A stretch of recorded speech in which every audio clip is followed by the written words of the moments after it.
유석근 목사라는 분이 쓴 또 하나의 선민 알리랑 민족이라고 하는 책이 있었습니다. 뭐 좀 논란이 되기도 하지만 하여간 뭐 굉장히 여하튼 사실 여부를 떠나서 어떤 그런 근거가 있느냐 없느냐를 떠나서 그냥 재미있는 그런 시도인 거 분명합니다. 거기 보면 이 노아의 아들 셈의 그 후손 중에서 하나가 욕단이라고 하는 그런 사람이 있었는데, 그 욕단의 자손이 이제 동쪽으로 갔다고 하는 말씀이 창세기 10장 30절에 나옵니다. 이걸 가지고 이분이 이제 상상의 날개를 피기 시작한 거예요. 그래서 욕단계, 그러니까 욕단의 자손들이죠. 그들이 동쪽으로 갔다 그러면 동쪽이 어디냐? 결국은 그게 파미르 공원을 넘어서 한반도까지 온 것이다. 그래서 우리 그 한민족이 바로 성경에 나오는 셈의 후손인 욕단의 그 가족들, 거기서 온 그런 사람들이다라고. 그래서 일단 하여간 이 그 한민족이 선민이다라는 것을 강조하는 그런 책입니다. 그런데 그러면서 재밌는 게 뭐냐면 그 증거로 얘기하는 것 중에 하나가 이 욕단계 민족이 이제 동쪽으로 올 때 파미르 공원을 넘으면서 그들이 불렀던 노래가 있다는 거예요. 그 노래가 알이랑 알이랑이라는 노래라는 거예요. 눈치채기 시작하죠, 그렇죠? 근데 성경에서 히브리어로 보면 알은 하나님을 나타내는 엘과 같은 그런 말이기 때문에 결국은 알, 이 말은 뭐냐면 하나님, 이랑은 같이 이란 뜻이거든요, 한국말로.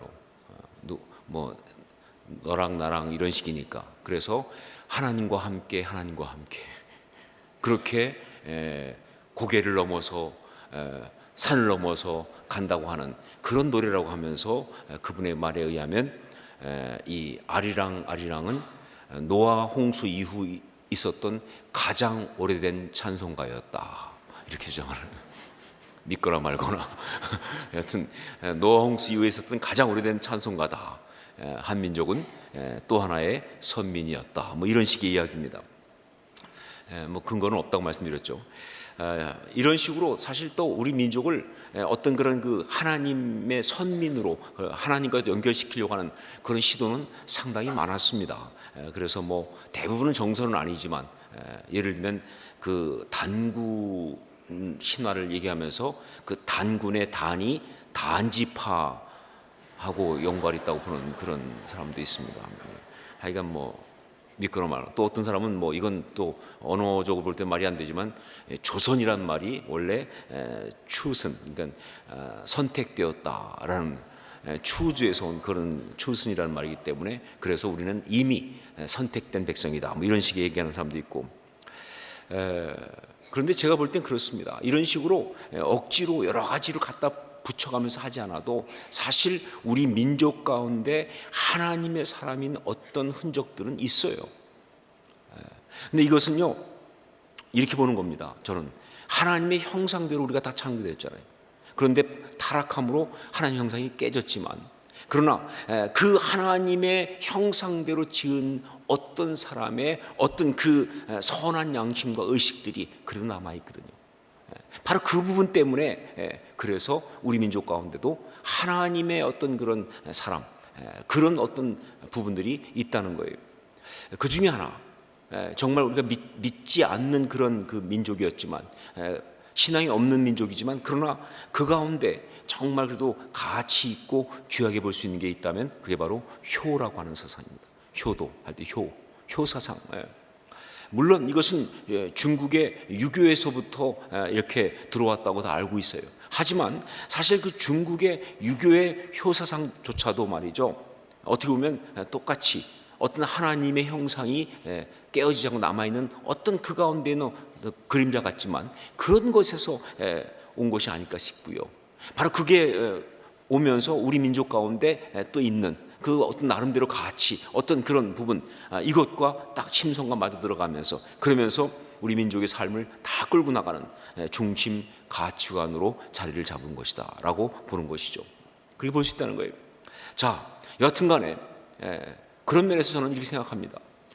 우리나라의 전통적인 효사상과 그리고 10계명의 다섯 번째 계명인 내 부모를 공경하라, 이거는 뿌리가 같을 것이다. 그 뿌리가 뭐냐? 바로 하나님. 즉 하나님께서 인간을 창조하시면서 인간을 갖다가 하나님 형상대로 만드시면서, 그러면서 정말 이 땅 가운데서 아름답게 살아야 한다, 정말로 행복하게 살아야 한다라고 하실 때, 그때 하나님께서 바로 그 인간이 아름답게 살고 행복하게 살도록 넣어주신 어떤 그 아름다운 가치, 바로 그것으로 연결된다는 것이죠. 그게 효사상도 거기 연결되어 있을 것이고, 그리고 이 10계명의 다섯 번째 계명도 바로 그것이다.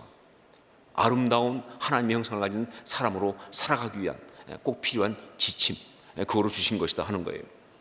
여러분, 그 한국의 효사상은요, 사실 우리가 많이 듣기도 하지만 원래 이것은 부모와 자식 간의 문제만은 아닙니다. 우리가 한국의 효사상을 좀 연구해 보면요, 이거는 그냥 단지 부모 자식 간의 어떤 그런 자식이 부모를 향해서 갖는 마음, 효도 이런 것이 아니라, 이건 한국 사회의 어떤 그런 그 근간이었습니다. 한국 사회의 어떤 근간을 이루는 어떤 그런 원리였어요. 그래서 굉장히 뿌리가 깊은 거거든요. 여러분, 하나님께서 이스라엘 백성에게 이 10계명을 주시면서, 그러면서 그 10계명 가운데 1계명부터 4계명까지는 하나님과의 관계고, 그리고 5계명부터 10계명까지는 이제 인간관계를 말하는데, 그 중에 제일 첫 번째로 말이죠, 내 부모를 공경하라 라고 하는 계명을 주신 것은 단지 그냥 자녀들을 하여금 부모를 공경하는 어떤 마음을 가지라고 하는 작은 계명이 아니라, 바로 역시 뭐냐면 그 인간이 하나님의 형상대로 지음받은 인간이 정말 하나님의 형상대로 아름답게 하나님 백성으로 살아가기 위해서 꼭 가져야 될 너무 중요한 근본 원리를 말하는 것이다 하는 거예요. 그러면서 한국의 효사상과도 비슷한 것이다 하는 거예요. 저는 말씀드렸는지 모르겠지만 10계명을 보면서 사실 상당히 좀 이거는 부족하다라고 생각한 적이 있었습니다. 10계명, 아니 이렇게 복잡한 인생을 갖다가 어떻게 10가지 계명을 가지고 다 커버하시겠다고 하는가, 이거 좀 너무나 무모하지 않는가 말씀드렸던 것처럼. 그런데 그렇게 볼 수밖에 없는 게 뭐냐면, 이 10계명이 말이죠, 하나하나 너무 구체적인 것들을 언급하고 있어요. 그러니까 막 너무나 구체적인 것, 지금 나온 것처럼 내 부모를 공경하라, 이런 식으로 아주 구체적인 걸 언급하고 있기 때문에, 그러니까 그래서 이것 가지고, 이 구체적인 10개의 케이스를 가지고 어떻게 이 모든 삶을 다 커버할 수 있을까, 이건 말이 안 되지 않느냐 하는 생각을 한 거예요. 그런데 성경을 보니까 10계명뿐 아니라 다른 말씀도 마찬가지지만, 성경은 굉장히 구체적인 얘기를 하는데 언제나 그 뒤에 원리가 들어가 있어요. 케이스를 다루고 있지만 케이스로 끝나는 것이 아니라 그 뒤에 원리가 들어가 있어요. 자, 그렇다면 10개면 충분하죠. 10개의 케이스를 가지고 얘기한다면 말이 안 되지만, 그러나 10가지의 너무 중요한 원리라고 하면 이야기가 된다는 거예요. 이 10계명의 어떤 내부를 공경하라도 마찬가지예요. 정말 이 말씀은요, 바로 이 어떤 그런 그 부모를 공경한다고 하는 이 말 속에, 구체적인 케이스 속에 들어가 있는 굉장히 중요한 어떤 효라고 하는 그런 어떤 그 효사상 거기에 뿌리와 같은 그런 원리를 말하고 있는 거예요. 자, 이런 면에서 볼 때 제가 또 한 가지 이 좀 어처구니도 없게 하고 아이러니한 게 뭐냐면요, 이런 겁니다. 여러분, 한국 선교 초기에 말이죠, 캐톨릭 때도 그랬지만 개신교도 마찬가지인데 굉장히 핍박이 많았잖아요, 그렇죠? 순교자가 많이 나왔습니다. 그런데 이 캐톨릭 쪽이 특히 더 그랬지만, 그렇게 많은 순교자가 나올 만큼 핍박받은 주된 이유가 뭐냐? 바로 조상 숭배 때문에 그랬어요. 제사 문제였습니다. 이 선교사들이 제사를 거부하니까, 그러니까 그래서 막 그냥 이 한국 전통 사회가 그걸 갖다가 공격하고 비난하고 심지어 죽이기까지 한 그런 것이죠. 그런데 참 제가 너무너무 좀 아이러니하다고 생각하는 게 뭐냐면요, 사실 선교사들 혹은 이 예수님 사람 중에서 누구도 효 사상을 부정하는 사람은 아무도 없는 거예요. 부모라든가 조상이라든가 이 부분에 대한 어떤 효라고 하는 이 사상을 거부하는 사람 아무도 없어요. 거부하는 사람이 없는 정도가 아니라 사실은요, 그들 모두는요 원리적인 면에서 그걸 굉장히 강조하는 신앙을 갖고 있어요. 그런데 그것 때문에 오히려 핍박을 받고, 그리고 말이죠, 순교까지 할 정도 됐다는 사실이 굉장히 아이러니한 거죠. 그 왜 그렇게 됐느냐라고 할 때 사실 이유는 딱 한 가지입니다. 한국의 효사상이 변질된 거예요. 원래 효사상은요, 정말 부모를 공경하는 것, 그건데, 그런데 한국의 이 효사상은 어떻게 바뀌었느냐? 이것이 말이죠, 이 제사라고 하는 어떤 그런 조상 숭배라고 하는 종교화가 되면서,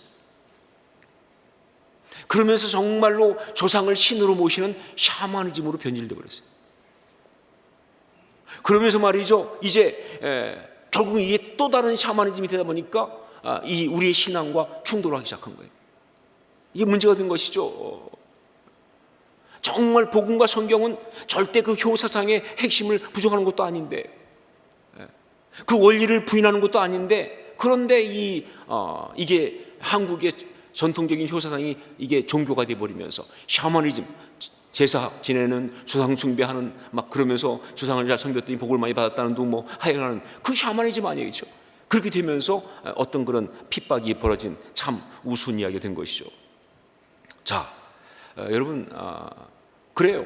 정말 이 우리 민족의 효사상 가운데 있던 그 어떤 것, 그것이 바로 하나님께서 제5계명을 말씀하시면서 말씀하신 그건데, 그렇다면 그 가운데 있는 그 일치하는 중요한 어떤 삶의 원리는 뭐냐는 거예요. 하나님께서 그 5계명을 통해 주고 계시는 그 삶의 원리는 무엇인가? 무엇이 하나님의 형상을 가진 정말 아름다운 인간으로 살게 만든다고 하나님 말씀하시는가? 내 부모를 공경하라. 이 말씀 속에 담겨있는 정말 중요한 원리는요, 케이스는 부모를 공경하라지만 원리로 들어가면 그건 바로 뭐냐면 공경이에요. 공경. 이 공경이란 말, 영어는 honor이란 말이죠. 히브리어로는 이것이 카바드란 말입니다. 이게 답이에요. 공경, honor, 카바드. 바울 사도가 에베소 6장 2절 말씀에서 내 아버지와 어머니를 공경하라, 이것은 약속이 있는 첫 계명이라고 말한 것처럼 말이죠, 우리한테 주신 계명 가운데서 너희가 이렇게 하기만 하면, 그러면 정말 내가 너한테 이렇게 해주겠다고 하는 어떤 약속을 주신 첫 번째 계명이고, 그리고 유일한 계명이면서, 그러면서 그 약속이 굉장히 구체적입니다. 뭐냐면요, 그러면 내 하나님 여호와가 내게 준 땅에서 내 생명이 길리라 라고 말씀하셨던 그 삶은 어떤 삶이냐? 단지 그냥 부모를 잘 섬겨, 그게 아니라 말이요, 그게 아니라 공경하는 삶, 그거였습니다. 공경하는 삶. 저는 목회하면서 많이 느끼지만 이 공경, 이 언어이라는 이 단어는요, 정말 우리가 삶을 살아가면서 아름다울 수 있는가 아닌가를 결정하는 아주 중요한 단어예요. 그 삶이 정말 아름답고 그 삶이 정말 행복하려면요, 그 삶에 반드시 있어야 될 게 뭐냐? 공경이라는 게 있어야 돼요. 공경하는 삶. 그게 돼야 되는 거예요. 그래요. 정말 온전한 공경의 정서, 공경의 고백, 스피릿, 이 공경하는 삶을 사는 사람은요, 아름다운 삶을 살아요. 그 사람은 정말 행복할 수가 있어요. 그런 공경하는 어떤 그 삶이 있는, 그런 그 마음이 있는 그런 공동체는요, 정말 아름다운 공동체입니다. 가정도 마찬가지예요. 그 가정 가운데 공경함이 있을 때 그게 진짜 아름다운 가정이에요. 교회도 마찬가지고요, 모든 게 다 마찬가지입니다. 그런데 만약에 그것이 아닌 그 사람의 마음속에, 그 가정 가운데, 어떤 공동체 가운데 경멸이, 혹은 비난이, 혹은 혐오가, 혹은 반항이, 그게 꽉 들어가게 되면요, 절대 행복할 수 없어요. 인간은 절대 아름다울 수 없습니다. 가정이나 사회도 다 마찬가지죠. 그렇죠? 제가 볼 때 목회자로서 이 나라와 이 민족을 볼 때 최근에 가장 안타까운 일은 제가 볼 때는 촛불혁명이었습니다. 최근 것 중에 정말 이 촛불혁명, 물론 평화적인 어떤 그 시위로 권력자를 그 자리에서 내려오게 하는 엄청난 어떤 민주적인 시위였고요. 그리고 정말 우리도 다 봐서 알지만 정말 굉장히 많이 거의 100만 명 이렇게 모일 정도로 모였다고 하는데, 그런데 끝나고 났을 때 일체 어떤 그런 충돌도 없었고 사고도 없었고 심지어 쓰레기도 없었다 해가지고 정말 전 세계를 놀라게 할 만큼 귀감이 되는 어떤 그러한 아주 굉장한 시위였다는 것도 인정합니다. 자, 민주적인 어떤 시위였고요.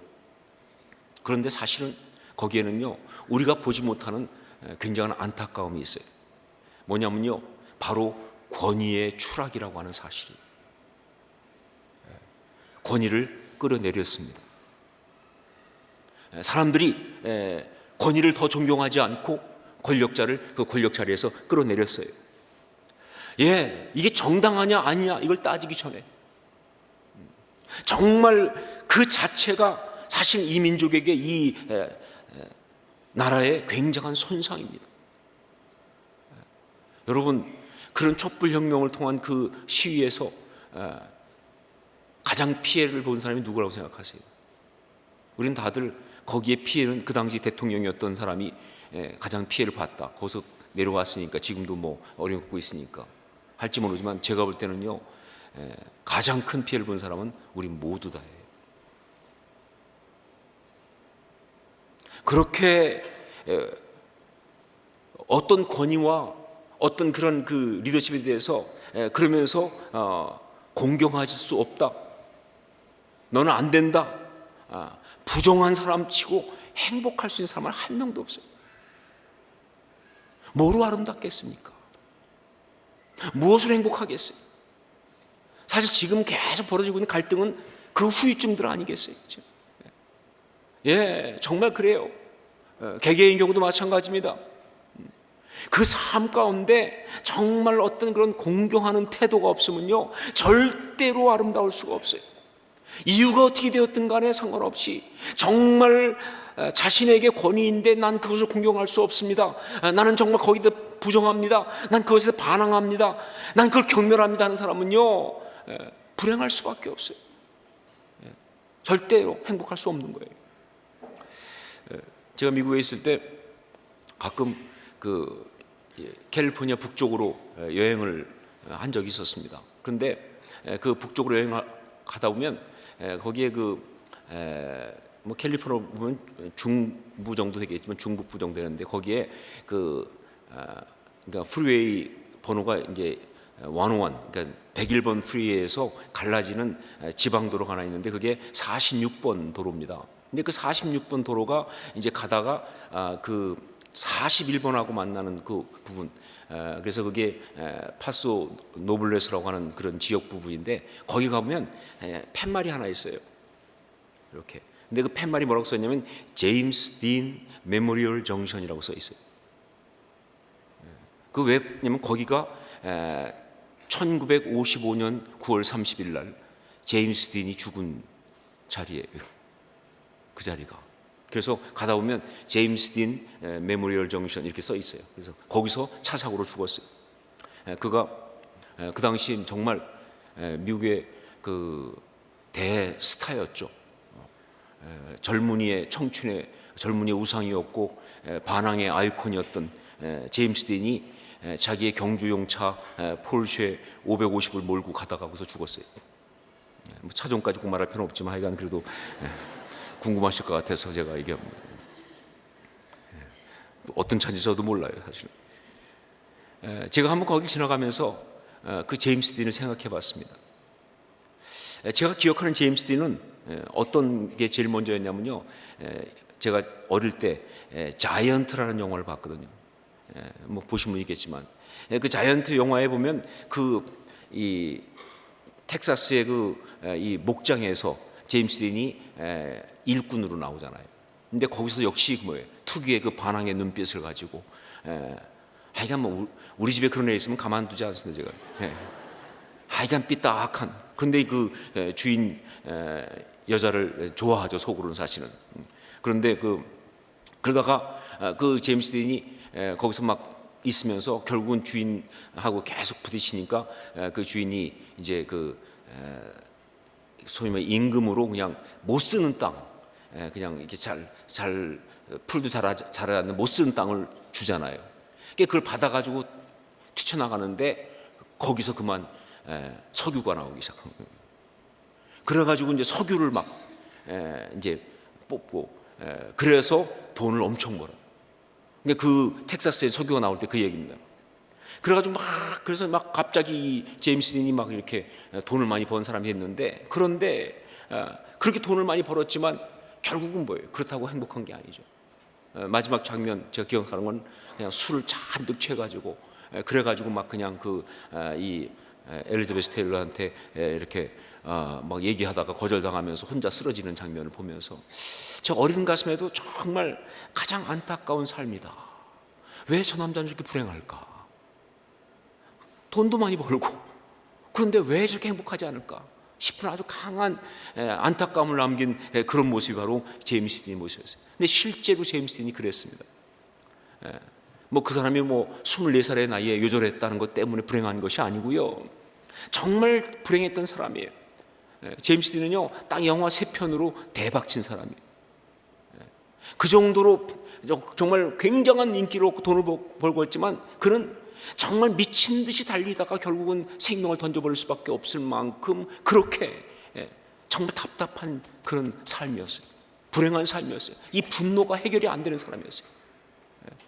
정말 힘든 삶이었어요. 근데 그럴 수밖에 없는 게 뭐냐면요, 정말 그래서 그의 이미지가 반항하는 삶이다, 그렇죠? 그러니까 제임스 딘은 반항하는 그것이 연기가 아니에요. 그냥 자신이지. 제임스 딘은요 19살의 어머니와 22살의 아버지가 혼전에 가졌던 실수 때문에 임신한 것으로 인해서 그래서 이제 둘이 원치 않는 결혼을 합니다. 일단은 그래 태어난 아이예요. 그러고 나서는 아버지가 함께 있질 않아요. 계속 그냥 아버지는 결혼했지만 왔다 갔다 하고 어머니가 이제 그냥 키우는데 그 어머니도 제대로 안 키우죠. 그러다가 그 어머니가 제임스 딘 10살 때 난소암으로 죽어요. 죽고 나서 그 슬픔을 받아들이기 어려운 그런 상태인데 아버지는 어머니 장례식에 오지도 않아요. 그리고 나서는 이제 그 아들 제임스 딘을 갖다가 이 할머니 할아버지한테 내버리고는 자기는 캘리포니아로 떠납니다. 그러니까 정말 그 아버지에 대한 용서가 안 되는 사람이에요. 기성세대에서 용서가 안 되는 사람이에요. 정말로 누구도 믿을 수 없고 그러다 보니까 너무 냉수적이고 세상을 향한 반항만 터질 수밖에 없는, 바로 그런 걸 가지고 이제 캘리포니아 자기도 또 아버지 때문에 또 건너오는 거예요. 와가지고 어떻게 그 반항하는 눈빛이 또 어떻게 또 먹혀가지고 말이죠. 참 희한한 거예요. 그 반항이 또 그게 또 역할을 해가지고 이 영화의 스타가 됐어요.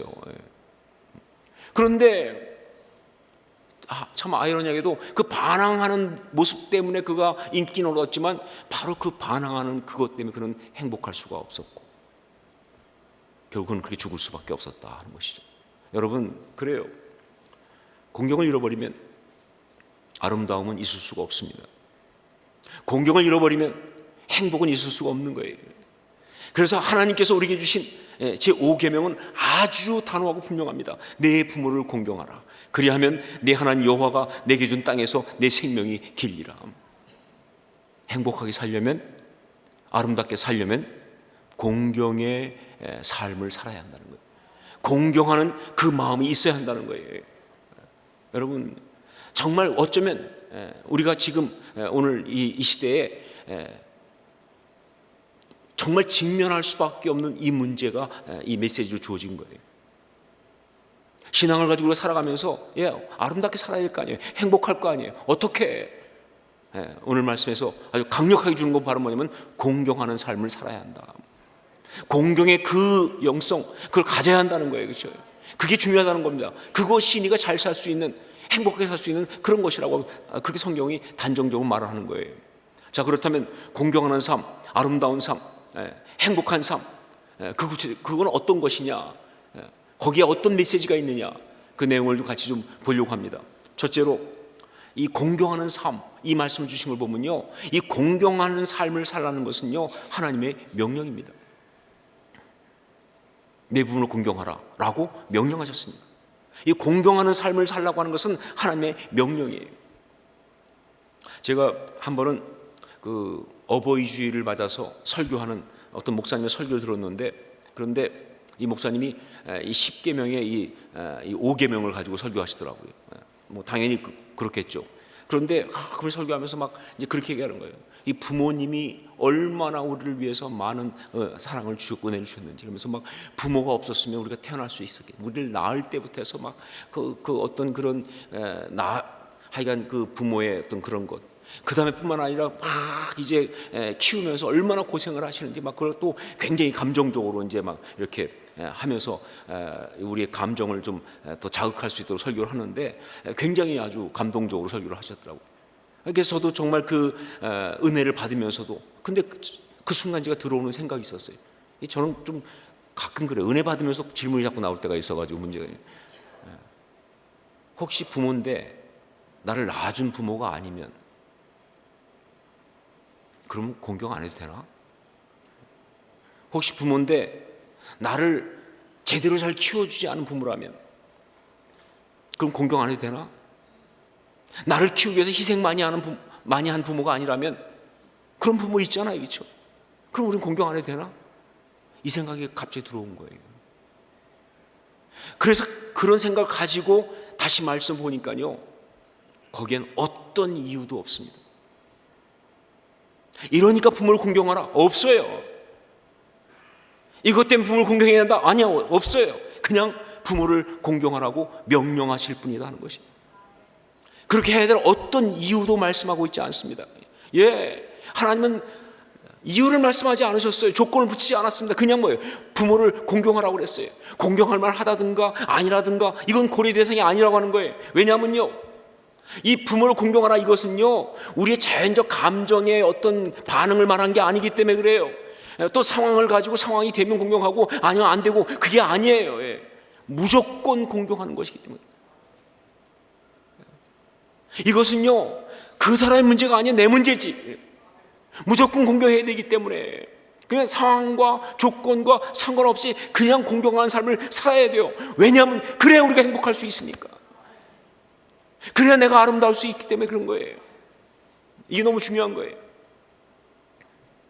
제가 한번 어떤 자매하고 상담하는데, 이 자매는 아버지한테 상처를 너무 많이 받아가지고 그 아버지를 절대 용서할 수 없고, 그리고 그 아버지를 조금도 공경할 수 없는 그러한 아픔이 있는 사람. 그 아버지에 대한 상처 때문에 자기는 결혼도 지금 해야 되는데 못하고 있을 만큼 그렇게 힘들었어요. 그러면서 그 자기 아버지가 얼만큼 그렇게 자기의 상처를 준 늘 말하는데, 제가 들어봐도요, 정말 이런 아버지를 어떻게 공경할 수 있을까 싶을 정도로 너무너무 진짜 막 엉터리더라고요. 근데 그 얘기를 다 듣고 공감하면서도 제가 마지막으로 그 자매한테 한 얘기 뭐냐면, 그래도 아버지를 공경해야 합니다 라고 했어요. 그렇게 말할 수밖에 없어요. 그래도 아버지를 공경해야 합니다. 정말 존경할 수 없는 그런 아버지였어요. 하지만 그래요. 존경할 수 없는 아버지라는 자체가 그게 죄지요. 그 죄가 그 자매의 삶을 덮친 건 맞습니다. 그러니까 정말 존경할 수 없어요. 공경할 수 없어요. 하지만 공경 안 하고 살 수 없다는 게 문제예요. 행복하려면 공경 안 하고 살 수 없다는 게 문제예요. 그 공경을 회복해야 되는 거예요. 어떻게든 공경을 회복해야 되는 거예요. 정말 살기 위해서라면, 제대로 살기 위해서라면요, 그 공경을 회복해야 된다는 거예요. 제가 그때 그 자매와 상담하면서 그러면서 깨달은 것이 있습니다.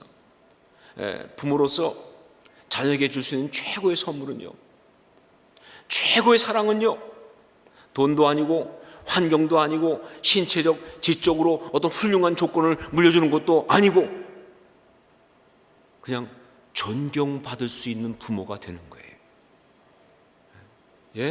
다른 것 없어요. 어떤 것보다도 부모로서 자녀에게 줄 수 있는 최고의 선물은, 최고의 사랑은 바로 존경받을 수 있는 부모가 되는 거예요. 왜냐하면요, 그 부모가 존경받을 수 있는 존재가 안 되면요, 이 자녀는요 평생 짊어져요. 평생 고통을 해야 돼요. 왜냐하면요, 존경을 해야 되거든요. 그래야 행복할 수 있는데, 그런데 그 대상이 존경할 수 없을 때 얼마나 힘들어요. 그게 얼마나 어렵습니까? 그 삶이. 참 재밌는 그 표현이 뭐냐면요, 여기 그 공경한다라고, 내 분을 공경하라 할 때 공경한다는 말, 아까 히브리어로 카바드라고 그랬죠. 이 카바드란 말, 이 말은요, 공경한다, 뭐 영광 돌린다 이런 뜻도 있지만 다른 어떤 뜻이 있냐면요, 놀랍게도 무겁다, 힘겹다, 짐이 된다 이런 뜻이 있어요. 예, 언제 그 공경하는 것이 그렇게 무겁고 힘들고 짐이 되는가라고 할 때, 예, 그때 공경할 수 없는 대상인데 그래도 안 할 수 없기 때문에 해야 할 때 얼마나 무거운지 말이죠. 얼마나 힘겨운지 말이죠. 얼마나 그 힘되는지. 여러분, 그런 거를 무릅쓰고라도 중요한 거 뭐냐? 우리는 공경을 해야 한다는 거예요. 오늘 말씀해 보면 하나님은요, 우리한테 무조건 공경하라고만 말씀하셨습니다. 공경하는 삶은 우리에게 명령으로 주었던 사실을 잊지 마세요. 공경 안 하고도 살 수 있다는 생각을 하지도 마세요. 자, 두 번째로 이 공경하는 삶, 이거에 대해서 나와 있는 말씀 보면 또 하나 우리가 볼 게 뭐냐면요, 공경하는 삶은요, 하나님의 창조 질서를 지키고 세우는 것이다. 이 공경하는 삶을 산다는 것은 하나님의 창조 질서를 지키고 세우는 것이다. 하나님께서 세상을 창조하신 이야기를 보면요, 여러 가지로 묘사할 수 있지만 그 중에 주된 것이 뭐냐? 혼돈에서 질서로 아닙니까? 예, 혼돈 가운데 있었는데 그 가운데 질서를 만드신 게 하나님의 창조예요. 그렇기 때문에 하나님이 지으신 이 삶 가운데 우리가 정말 아름답게 살아가는 중요한 건 바로 뭐냐? 그 질서를 잘 지키고 세우는 거예요. 그게 정말 중요해요. 그런데 이 창조의 질서를 잘 지키고 세우는 중요한 게 뭐냐? 그게 바로 공경, 그겁니다. 그게 정말 하나님의 말씀에 순종함으로 하나님을 공경하고, 그리고 하나님께 주신 사람들에 대해서 서로 공경하는 이것이 창조의 질서를 세우는 가장 핵심이다 하는 얘기예요. 여러분, 이게 확실한 것은 타락 이야기를 보면 알 수가 있잖아요. 타락이 뭐가 타락이에요? 여러분, 타락은 뭐가 타락입니까? 예, 다른 게 아니잖아요. 하나님을 공경하지 않은 거 아닙니까? 하나님의 말씀에 거역한 거 아닙니까? 하나님의 말씀에 불순종한 거 아니에요. 예. 하나님의 어떤 것에 반항한 거 아닙니까? 그렇죠? 하나님에 대한 공경을 잃어버린 거 아니에요? 그렇죠? 그게 타락이잖아요. 그렇죠? 그러면서 결국 뭐냐? 서로 간에도 공경이 사라진 거 아니에요? 그렇죠?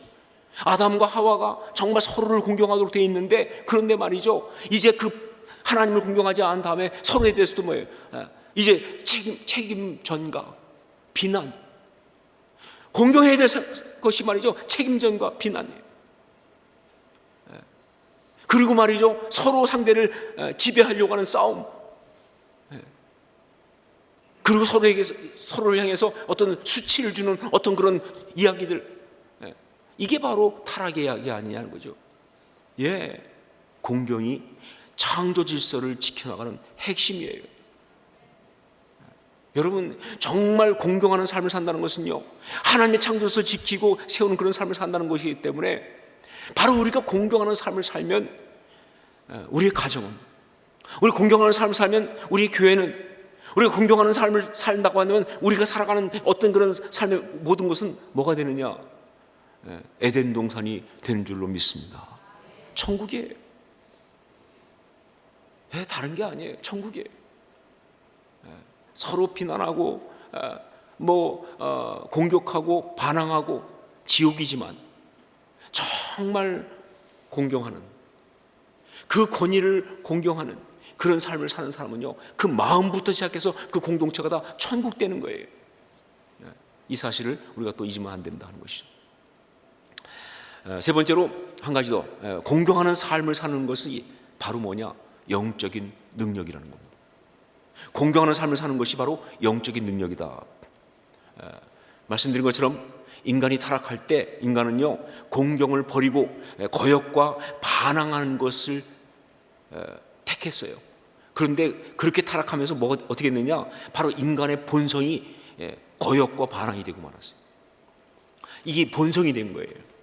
그러니까 인간이 원죄 가운데 타락했단 말은 뭐냐? 그 마음 본성이 이제 뭐 공경이 아니라 반항하는 것이, 어떤 거역하는 것이 되고 말았다는 것이죠.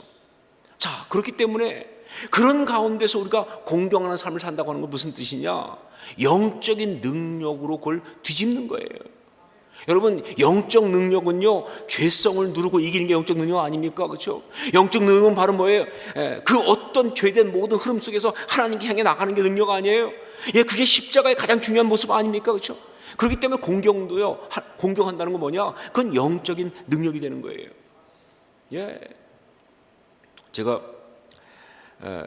말씀을 준비하면서 공경하는 삶, 예, 꼭 살아야 하는 걸 알겠는데, 그런데 이 쉽지 않은 삶을 어떻게 살까요, 주님? 정말 본성이 우리가 반항이니까, 본성이 거역이니까, 그러니까 뭐 거역하는 데는 뭐 어려움이 없어요. 뭐 굳이 이렇게 크게 뭐 훈련 받지 않아도 그냥 자동으로 잘 됩니다. 그야말로 내추럴이야, 여러분들은 타고났어요. 그러니까. 그런데 공경하는 건 쉽지 않거든요. 정말 우리가 그 공경하는 마음, 공경하는 삶 쉽지 않은데 이 삶을 어떻게 살까요, 주님? 구체적인 방법을 좀 말씀해 주셔야 하지 않겠습니까? 라고 하는 그런 말씀 드릴 때 그때 아주 강하게 들어온 말씀이 바로 십자가였습니다. 십자가. 여러분, 제가 새벽 특세 때도 십자가에서 설교한 적도 있지만 참 십자가는 굉장한 메시지가 많죠. 그런데 예수님께 십자가에 달려 죽으시면서 가장 감동적으로 보여주신 것이 뭐라고 보세요, 여러분? 예수님 십자가에 달려 죽으시면서 가장 감동적으로 보여준 핵심이 뭐라고 보십니까? 물론 여러 가지가 있지요. 정말 상처 준 자를 용서하신 그것도 있고 말이죠. 그 다음에 뭐예요?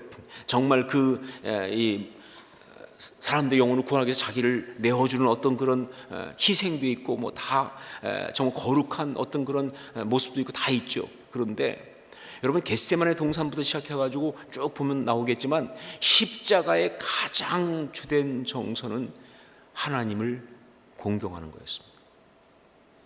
나의 원대로 마옵시고 아버지의 뜻대로 되기를 원합니다. 나의 아버지여, 나의 아버지여, 나의 하나님이여, 나의 하나님이여, 어찌하여 나를 버리시나이까?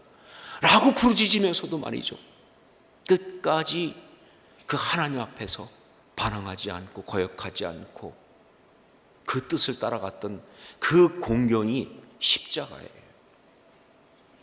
여러분, 그렇기 때문에 우리가 정말 십자가를 체험한다는 것은 무슨 뜻이냐?